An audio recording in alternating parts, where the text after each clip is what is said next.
Let's start off with the punch. Debt servicing rises, gulps 72% of federal government revenues. You find this on page 29. We have some writers here. Debt servicing to revenue ratio jumped from 54.66% in 2019 to 72% in 2020. Ratio high because of indiscipline. We may lose infrastructure to creditors, says Utomi. Yeah, this is the major story on the Punch newspaper. It's a story every day that people discuss in Nigeria about whether we are going to fall back into a debt trap in this country because of the massive borrowing of government. And these borrowings are not in secret anyway, because the president has to go to the National Assembly to get permission to borrow these funds. Sometimes the federal government borrows on behalf of the state government. So the figures are public figures. The DMO, the Debt Management Office, from time to time publishes the details of Nigeria's debt situation today. Our national debt is at 33 trillion. You know, that is national debt today, of course, at the federal government, the state government, and the FCT. You know, it increased astronomically within the last 5 years.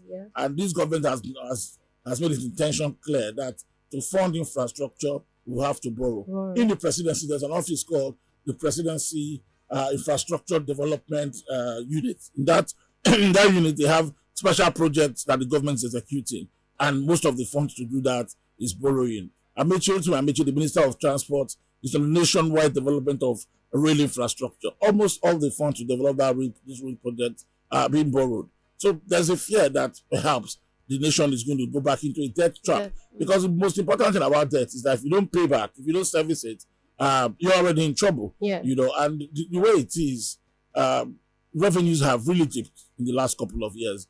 Oil, which is our monopoly product, the only major source of revenue, has been taking a beating. You know, the other aspects of our economy has refused to kickstart. The president, when he came in 2015, said agriculture is the new oil. You know, but all of us know that we have not been able to even find ourselves, you know, to diversify properly into the agri sector with a lot of hiccups as we try to do that. So the government just looks up to oil to get its revenue. And today, according to what the Punch is saying, that it was simple mathematics.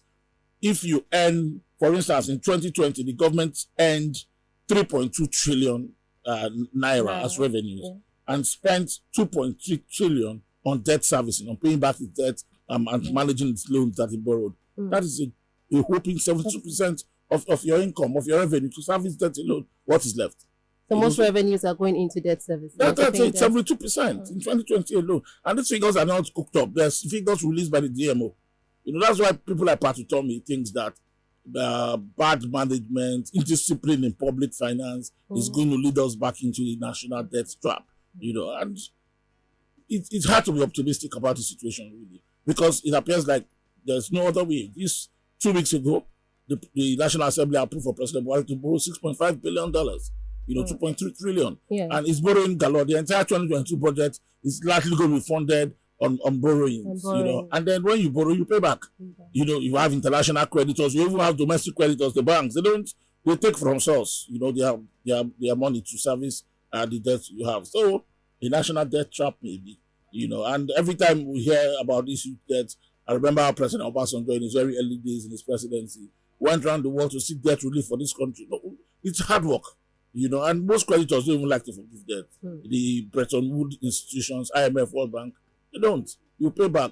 And then our new major creditor, China, those ones, when you even borrow loan, they tie it to a project.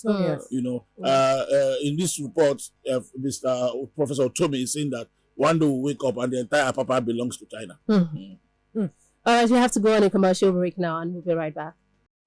Did you enjoy this video? Hit the subscribe button for more, leave a comment, and like. Thank you.